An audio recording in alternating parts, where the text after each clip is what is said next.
Comunicación con el decano del Ilustre Colegio de Abogados de Lima, el doctor César Bazán Naveda. Doctor Bazán, muchas gracias por concederme esta primera entrevista, que esperemos que no sea la última. Muchas gracias por su invitación y estoy atento a sus preguntas. En primer lugar, ¿qué nos puede decir sobre la gestión que usted está llevando a cabo y sobre todo el balance que recibió de la gestión pasada de la polémica decana María Elena Portocarrero, que ella prolongó su mandato y generó malestar en muchos miembros de la orden? Sí, bueno, el mandato anterior y la gestión que le correspondió a la anterior decana en realidad dejaron en mal pie al Colegio de Abogados. Perdió su imagen frente a la sociedad como opinión jurídica. El Colegio de Abogados de Lima fue expulsado de la Junta de Decanos de los colegios de abogados del Perú. La gestión en realidad había suprimido la democracia. En realidad había bastantes problemas y además la pandemia que agudizó todos aquellos defectos que pudieran haber existido antes. Ha costado bastante esfuerzo poder recuperar la imagen del Colegio de Abogados de Lima, pero creo que ya lo hemos logrado. Nos invitan de los diversos medios, nos hacen las entrevistas, nos recibe el presidente del Congreso, la misma presidente de la República, el presidente del Poder Judicial, la fiscal de la Nación, para plantear los puntos de vista necesarios para el ejercicio de la defensa, y también escuchan atentamente las opiniones que pública y privadamente damos sobre la situación jurídica nacional. Por otro lado, estamos aumentando los servicios del Colegio de Abogados. Próximamente se reabrirá el policlínico. Hemos comprado un local nuevo para ampliar los lugares de atención. Estamos en vías de hacer una remodelación estructural del centro de esparcimiento del Colegio de Abogados de Lima. En fin, en realidad hay bastantes cosas que se vienen haciendo durante nuestro periodo y esperamos poderlo completar. Usted dijo el centro de esparcimiento, el famoso CECAL, que durante muchas gestiones, por ejemplo la del doctor Chanamé, estuvo muy descuidada. Yo tuve la oportunidad de recorrer las instalaciones. En este caso, en esta temporada de verano, ¿el agremiado puede ir al CECAL? Sí, el CECAL está abierto. Lo que sucede es que perdemos 638.000 soles al año por tener abierto el CECAL, ya que no está debidamente administrado. Vamos a hacer modificaciones en la administración y en las políticas del colegio para que, si no ganamos, por lo menos no perdamos. Doctor, una de las iniciativas, prerrogativas y características de los colegios profesionales en el Perú y quizás en otros países también es la iniciativa legislativa, y pocos colegios profesionales hacen uso de esta potestad. Ustedes, como Ilustre Colegio de Abogados de Lima, ¿van a hacer uso de la iniciativa legislativa? Por supuesto. Primero que estamos ya recibiendo consultas por parte del Congreso de la República y las entidades públicas también, para dar opinión sobre proyectos que estén en trámite, tanto de leyes como de normas de inferior jerarquía. Hemos terminado ya de preparar un borrador de lo que sería la ley del abogado, porque el abogado no tiene una ley específica, estamos solamente considerados dentro de la ley orgánica del Poder Judicial, y sin embargo, dado que somos un número muy alto de profesionales y además que la defensa es cautiva, debemos tener nuestra propia ley que permita que esa defensa sea efectiva. Y además otros proyectos de ley y el desarrollo o interpretación de aquellas cosas que estén pendientes. Por ejemplo, en días pasados salió publicada la ley del matrimonio notarial. Aún no ha sido reglamentada y, sin embargo, se presentan algunas dificultades para su ejecución. El próximo viernes siguiente vamos a hacer un curso en el cual debatamos no solamente la importancia y la forma de aplicación de la ley, sino los instrumentos notariales que esto genere. Hoy día he conversado con el presidente del Consejo de Notariado, con el decano del Colegio de Notarios de Lima, con el representante de la Junta de Decanos de los Colegios de Notarios del Perú. Así que vamos a armar ese curso y vamos a hacer que esta ley pueda ser útil para la sociedad. Y en forma general, anteayer, estuvimos escuchando las propuestas de reforma constitucional que tienen los congresistas de izquierda. La próxima semana, el día miércoles, estaremos escuchando los proyectos de modificaciones constitucionales que tienen otras bancadas, y hemos anunciado también algunos proyectos que nosotros vamos a presentar como Colegio de Abogados de Lima. Lo que queremos es que el adelanto de elecciones sea viable y que la discusión sobre el fondo de otras modificaciones no alargue la ratificación de la modificación constitucional para el adelanto de elecciones mientras discutimos sobre otros temas de fondo. Doctor, el Congreso de la República tiene que elegir defensor del pueblo. Hubo una elección abortada donde había un candidato de lujo, según la opinión de varios políticos y muchos juristas, que era el doctor García Toma, pero se sigue la elección de defensor del pueblo. En este caso, ¿cómo piensa que se debe resolver la elección de un abogado para este puesto tan importante? Bueno, en realidad coincido con usted y con otros juristas que teníamos un candidato de lujo, también teníamos otro como el doctor Gastón Soto Ballenas, sí, pero debe despolitizarse en el sentido de no tener banderas políticas, sino de poner esas banderas políticas en bien general del país y escoger a la mejor persona. Entonces tiene que ser no solamente una persona que conozca de derecho, sino que sus opiniones sean públicamente reconocidas, no solamente por la calidad y la docencia con las cuales emita su opinión, sino que tenga una línea de vida democrática.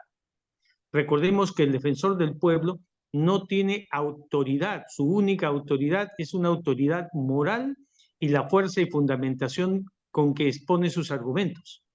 Entonces, no hay que buscar a un aliado de ninguno de los grupos políticos y menos del gobierno, sino una persona que oriente y sepa enrumbar las cosas cuando alguien comete algún tipo de error o necesita que se le dé una iniciativa.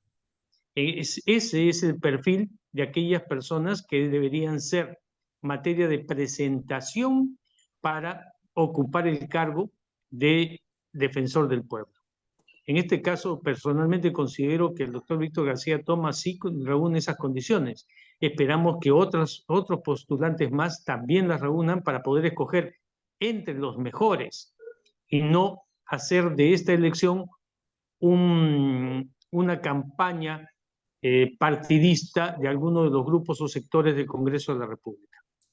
Las últimas dos preguntas, una es sin necesidad de comprometerlo porque los abogados a través del voto eligieron un representante al Jurado Nacional de Elecciones, que es el ex secretario de Economía del Colegio de Abogados, el doctor Willy Ramírez Chávarri. Pero hay una propuesta parlamentaria de la doctora Roselia Muruz, congresista de la República por la bancada de Avanza País por el Distrito de Lima, que es la remoción de los presidentes del Jurado Nacional de Elecciones, el doctor Salas Arenas, y del jefe de la OMPE, de la Oficina Nacional de Procesos Electorales, Piero Corbeto. ¿Usted qué opina al respecto? Bueno, ahí hay dos temas que debemos analizar. El primer tema, que es un tema de fondo, y el otro es un problema de inmediatez de la norma. Voy a empezar por esto último. Las normas que se aprueben, y las modificaciones constitucionales que se aprueben, tienen que aprobarse y regir para el futuro. No puede dictarse una norma con carácter retroactivo. Entonces, independientemente de quiénes son en este momento los miembros del Jurado Nacional de Elecciones, sí hay un problema que tenemos en estructura que resolver. El presidente del Jurado Nacional de Elecciones es un miembro titular de la Corte Suprema.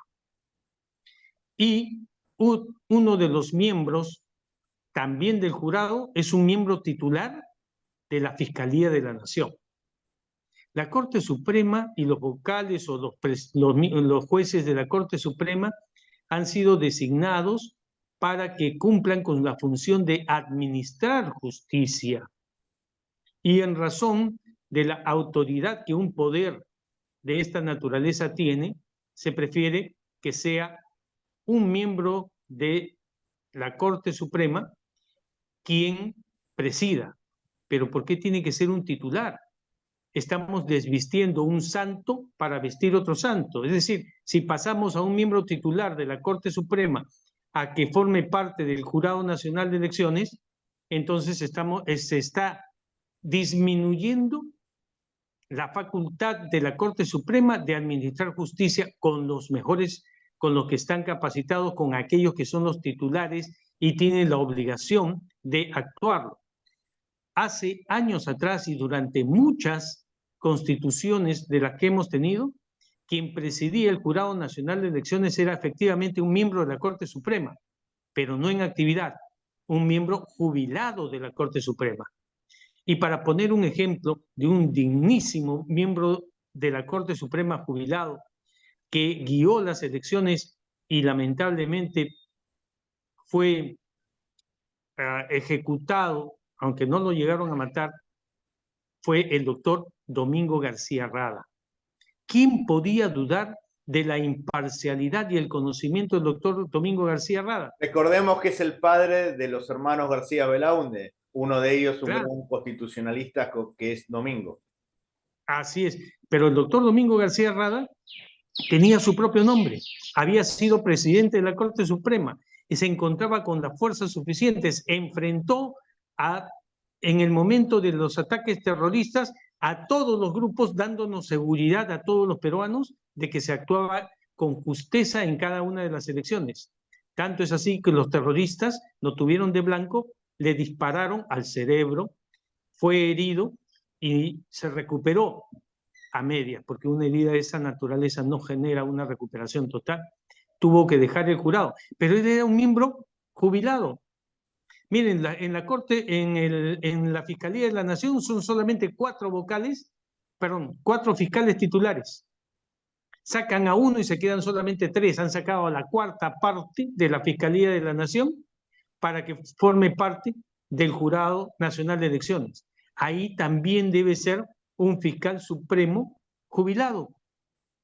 Y con eso se solucionan los problemas de fondo y cada una de las instituciones cumple con su función.